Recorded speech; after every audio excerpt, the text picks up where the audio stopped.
तो मंदिर की दान पेटी में 1 रुपया डालो, 98 लोटे का किराया, 98 जो पानी भरा पंडित जी ने लाइट का किराया। तो मंदिर का लोटा और पानी उपयोग में लो, वरना अपने घर से भर कर लेकर जाओ।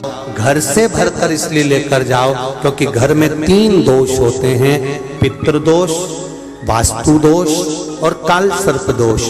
इन 3 दोष का निवारण घर से जब पानी लेकर जाते हो तो घर में से वास्तु दोष भी समाप्त होता है, पितृदोष भी समाप्त होता है और काल सर्प दोष भी समाप्त होता है। तो घर से लोटा भरकर लेकर जाओ और शिव जी को चढ़ाकर आ जाओ। थोड़ा सा जल उस लोटे में वापिस कलश में झेल कर लेकर आओ। घर का हर व्यक्ति उसका आचमन करे। अगर घर में कुछ दिक्कत आ रही है तो थोड़ा जल छीट दो, एक बेलपत्री।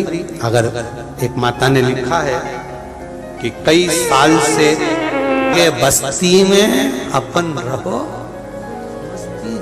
अपने को मतलब नहीं होना चाहिए कि उसने क्या कहा, क्या बोला, क्या बोल रहा है, क्या कह रहा है, कुछ नहीं। अपनी मस्ती में अपनी जिंदगी जियो, अपने जीवन का आनंद अपने को लेना। दुनिया के लोगों को कभी संतुष्ट करने का विचार मत करना, ये कभी संतुष्ट नहीं हो सकते। एक बार शंकर भगवान माता पार्वती को लेकर घूमने निकले। दोनों नंदी पर बैठकर जा रहे थे तो एक व्यक्ति ने खड़े होकर देखा और चिल्ला कर कहा, बताओ शर्म नहीं आ रही? एक नंदी और इतने दोनों चढ़ के जा रहे, बेचारे नंदी के प्राण लेंगे। शंकर भगवान ने पार्वती से कहा, पार्वती एक काम करता हूँ, मैं उतर जाता हूँ, तुम बैठ जाओ। पार्वती बोली, नहीं नहीं स्वामी आप बैठ के चलो। शंकर भगवान नंदी पे बैठ के चले, पार्वती पैदल चली। तो दूसरा व्यक्ति मिल गया, उसने कहा, बताओ इसकी मति तो देखो कहाँ चली गई। खुद नंदी पर बैठ के जा रहा है, बेचारी पत्नी को देखो, बेचारा को पैदल लेके जा रहा है। शिव जी को बड़ा बुरा लगा। शंकर जी ने कहा, पार्वती अब तू बैठ जा। भगवान ने पार्वती को बिठा दिया। शंकर जी नंदी पकड़ कर चले, नंदी को लेकर पैदल पैदल चले। तीसरा व्यक्ति मिला, उसने कहा, बताओ जोरू का गुलाम, बता। पत्नी को बिठा लिया, खुद पैदल चल रहा। पार्वती जी बोली, अब मुझे भी नहीं बैठना। दोनों पैदल चले, नंदी खाली जा रहा था। चौथा व्यक्ति मिल गया, बताओ इनमें अक्ल ही नहीं है। जब नंदी साथ में है तो बैठ के जाने में क्या जाता था। ये दुनिया के लोग हैं महाराज, कभी नहीं छोड़ेंगे, कभी नहीं छोड़ेंगे। कहने वाला व्यक्ति कहता रहेगा और आप आगे बढ़ते रहो। जितनी पतंग जितनी ऊंची जाती है, काटने वालों की संख्या बढ़ जाती है। नाम जितना ऊपर जाता है, गिराने वालों की संख्या बढ़ जाती है। पतंग जितनी ऊपर जाएगी, आसपास की छत वाले तैयारी में बैठे हैं, जानते भी जानते और जानते और जानते।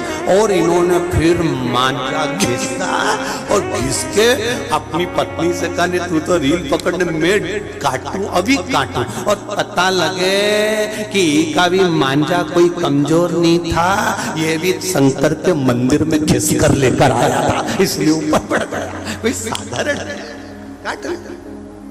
पतंग उड़े आकाश माने, डोर थारा हाथ मां। ओ भोले मेरी पतंग ऊंची शंभु अपने चरण कमल में राखना। उड़े उड़े कौन काटे? बड़े रहनी ने विचार करा कि मेरे परिवार में मेरे बच्चे भूखे हैं, क्या करूं? रो रही है, आंख से आंसू निकल रहा है। बच्चे माँ की गोद में आकर बैठ गए, माँ कुछ खाने का दे दे। माँ ने कहा, एक काम करती हूँ, मैं पड़ोसी के यहाँ जाती हूँ। और रहनी पड़ोसी के यहाँ गई। पड़ोसी के यहाँ जाकर हाथ जोड़कर कहा, हाथ जोड़, मेरे बच्चे भूखे, क्या थोड़ा सा भोजन मिल सकता है? बहुत समझने की कथा है श्राद्ध की।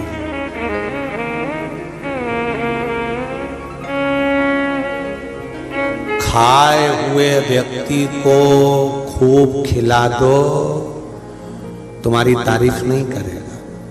भूखे व्यक्ति को खिलाओगे तो वो 4 जगह जाकर कहेगा कि साहब हम वहां गए थे, उनने हमको खिलाया था।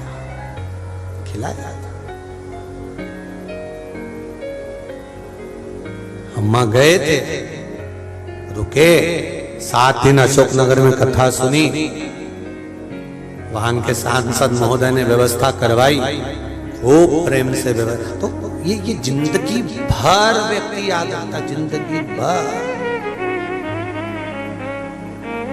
खाए हुए को खिला दो। एक पैसे वाला व्यक्ति, उसका एक लड़का, उसके यहाँ वो शादी में खर्चा नहीं करे तो लोग कह जाएंगे कहीं छाती पे बांध के ले जाएगा, एक ही छोरा शादी भी अच्छी नहीं करी।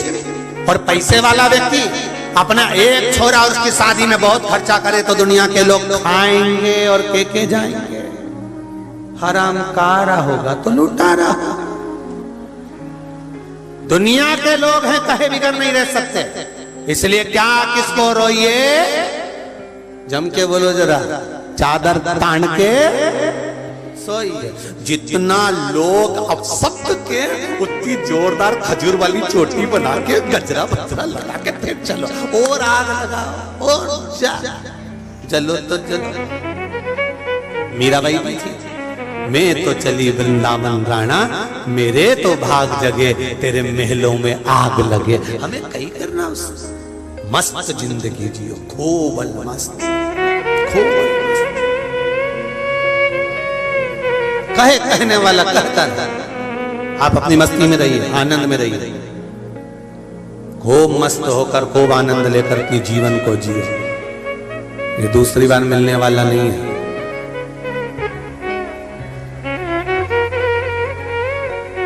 और मिल भी गया तो शिव महापुराण मिलने वाली नहीं है, बहुत कठिन। रहनी दो रही है, पड़ोसी क्या गई, मुझे थोड़ा सा भोजन। शिव महापुराण की कथा कहती है श्राद्ध में भोजन किसको कराना चाहिए। शिव महापुराण की कथा कहती है जिसको बहुत भूख लगी हो, जीवन में उसने ना पूरी देखी ना खीर देखी, बिलक रहा है भूख से, उसको भोजन करा दो तो हमारे पितरों को तृप्ति हो जाती है। तृप्त हो, पितरों की तृप्ति वही है।